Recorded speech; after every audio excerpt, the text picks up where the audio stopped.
right, we're going to continue on with our area and perimeter unit, but today we're going to focus exclusively, exclusively on circles. And because circles are their own thing, they get their own day because circles are completely different as far as doing the work from what we've done. So in a circle, of course, you still have the area, which is the space inside the circle, and then around the outside of the circle, instead of calling it perimeter, we call it the circumference. Okay, perimeter is only for those figures that have straight sides. A circle is not straight, and so we call it something different. We call it circumference.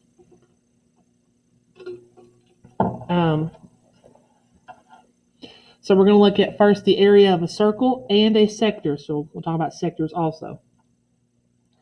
Now in a circle, remember that you have the radius, which is from the center to the edge of the circle.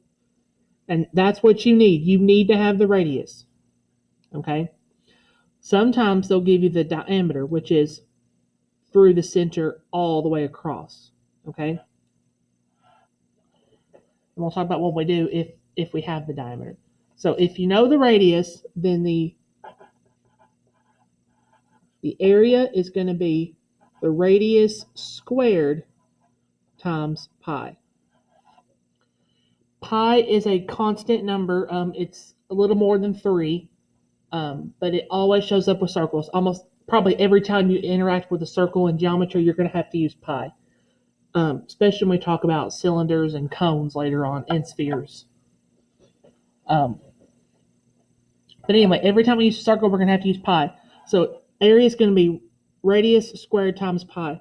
You probably remember it as pi r squared, but I like to do it this way because we usually write the pi at the end, and so I just put them on the end. Now, remember I said sometimes they'll be tricky and give you the diameter. So we have to make us a note. If we're given diameter, remember this. The radius is the diameter divided in half. So we'll have to do that sometimes. If we have the diameter, we'll divide it in half to get our radius, and then we'll just use this formula. All right. Now a sector is, well, I've got mine shaded in right here. So a sector, I like to think of it as it's like a pizza slice.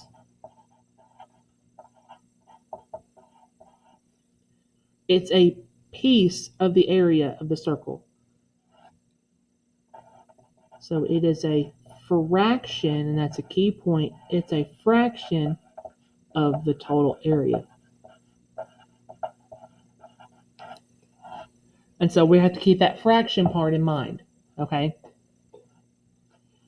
So the area for the sector is it's going to be some fraction of the area formula.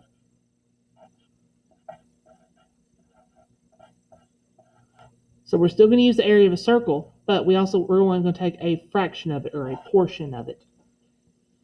What is the fraction going to be? Well, every time you deal with a sector, you're going to have this little angle inside the circle. That's called a central angle because it's at the center of the circle. So there'll always be some degree measure there. It'll be 45, 90, 120, 270, 315. It could be anything, okay? So it's going to be x. Now, what is the total? Like, what is the total amount that's going to be on the bottom? Well, that's asking, this is x degrees out of how many? How many degrees is it all the way around the circle? You probably already know this. It's 360. So that's how we're going to find the area of a sector. We'll do the angle they give us divided by 360 times our area formula, radius squared times pi. Okay?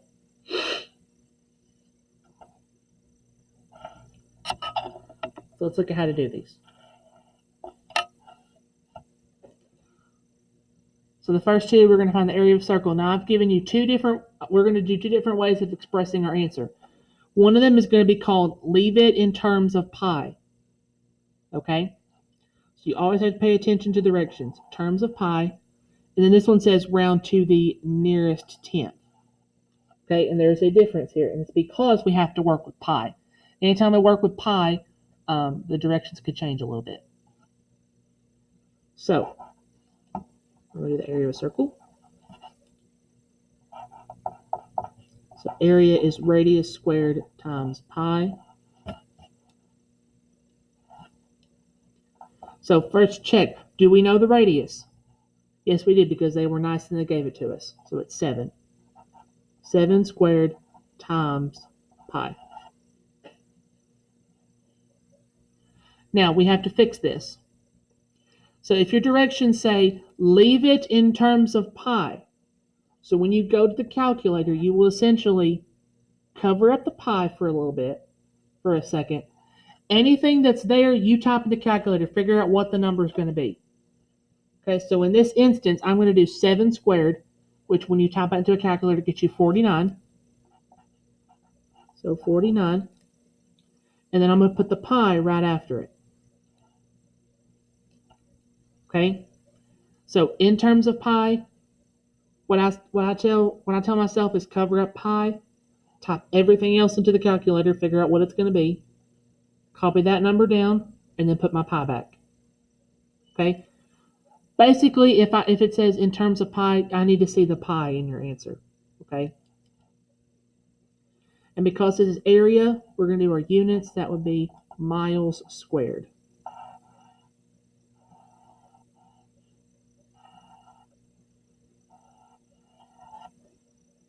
All right?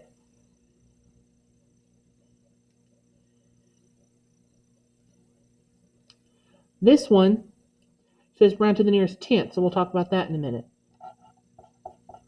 So area is radius squared times pi. Do I know my radius? Not right off, but I can find it. Because look what they gave me here. I have the diameter, which is 18. If the diameter is 18, my radius is 18 divided by 2, which is 9. So that's what goes in here. Okay? So 9 squared times pi. Now this time, the directions say round your answer to the nearest tenth. So in this instance, if your directions say to round, you actually type everything in. You'll do 9 squared times, and then you'll hit the pi button. Okay, don't use 3.14. Do not use 3.14. Literally hit the pi button. Okay, and then it's going to spit out some big long decimal. Matter of fact, let's just look at it real quick.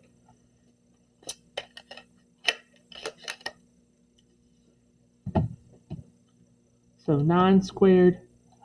The pi button's right here above the caret in blue, so I have to hit second to get there. And then anytime you use the pi button, it's going to spit out that big long decimal. We have to round that to the nearest tenth. So that would be the first decimal place. So go to the 4, look behind it. That's a 6, so it's going to round it up.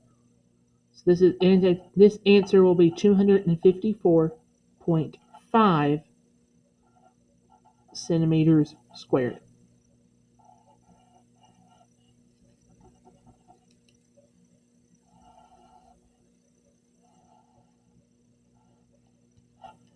Okay?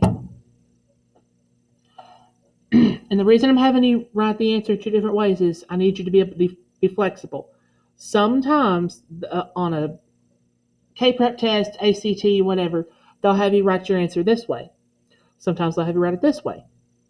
So I want you to be able to do both. Okay?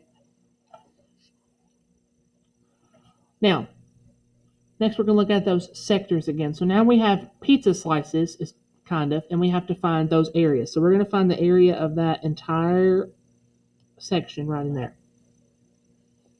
So now we use this formula.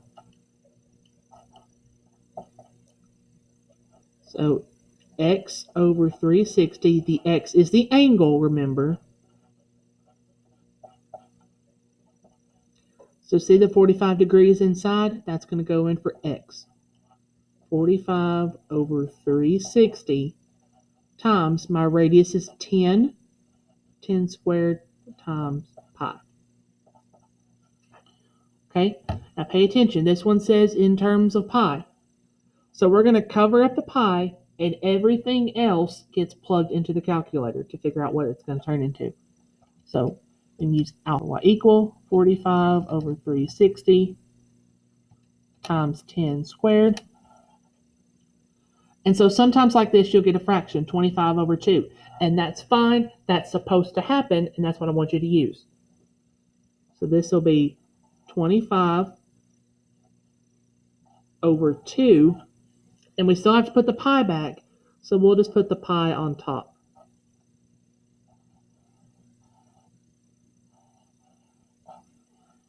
Okay?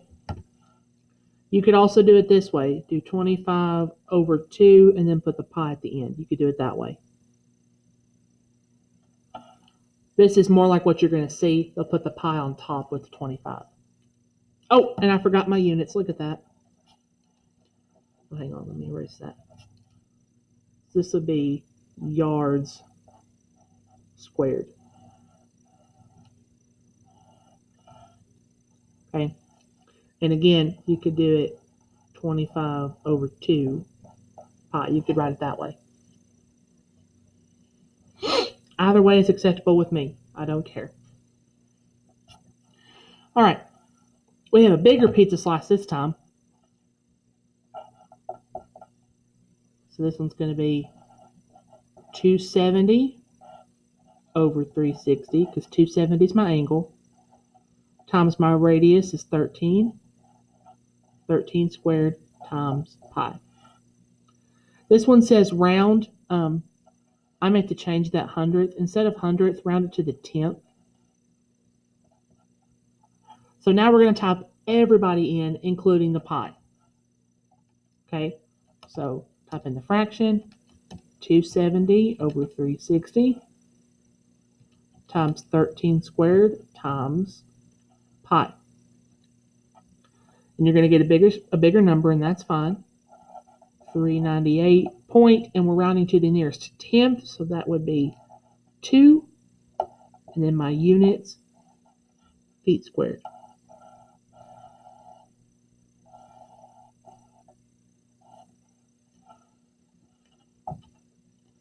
Okay, that's the areas. As long as you have the formulas and pay attention to the roundings, you should be fine. Okay, I wouldn't think this would be too difficult. All right, on to the next section, which is area, or not area, circumference, and then arc length.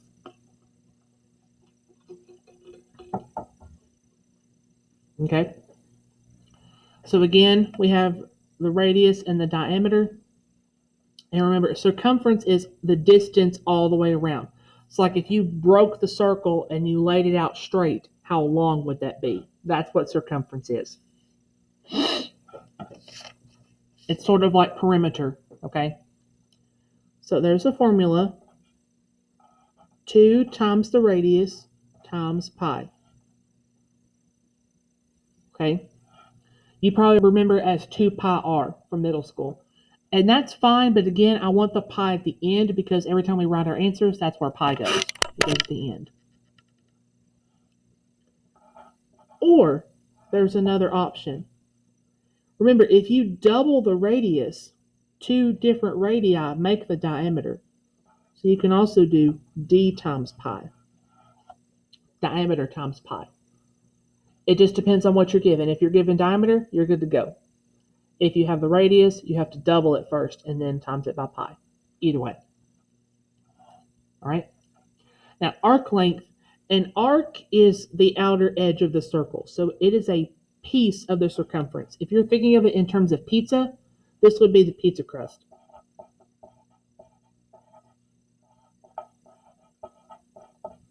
Okay? It is a fraction of the circumference.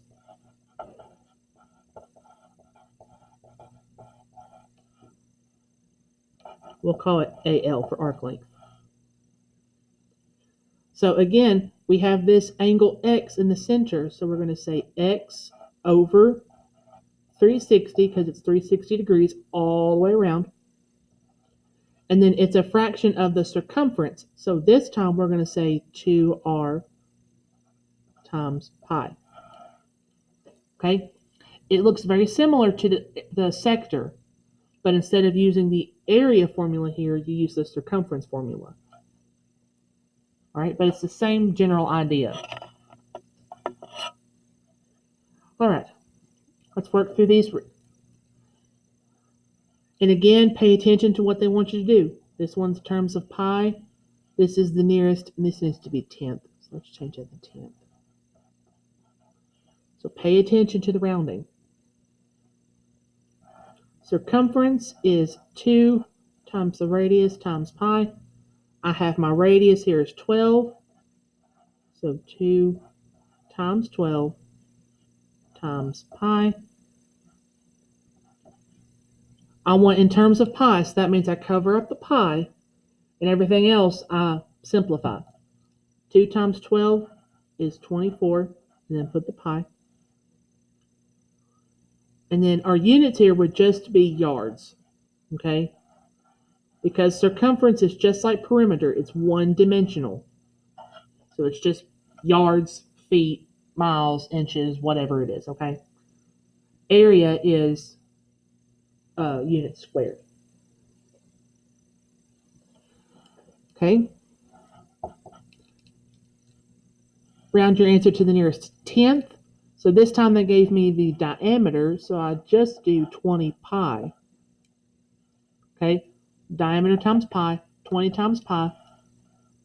And then you're going to type 20 pi into the calculator. Hit the pi button. When you do that, it's going to be about 62.8 meters.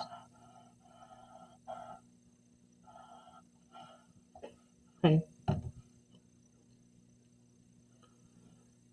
Length of the arc, leave your answer in terms of pi. So see this little darkened edge of the circle? That's what we're finding out how long that piece is. So arc length, start with your angle, 60 over 360 times, and then get a circumference. 2 times 11 times pi. So this one says leave it in terms of pi. So cover up the pi and everything else gets typed in. So 60 over 360 times 2 times 11. Oops, I kind of erased my pi and put it back. And we get a fraction again. So 11 thirds, and then you can put the pi on top. Oh, not yards, this one's feet.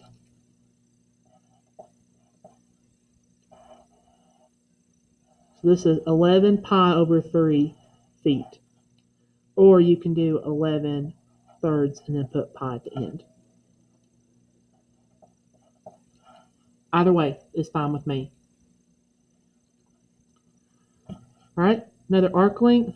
Let me change that to the 10th. So arc length, the angle, 120 over 360 times 2 times the radius of 6 times pi. So this says round to the 10th. So everybody gets typed in, including the pi. 120 over 360 times 2 times 6 times pi. And you end up getting 12.6 inches around.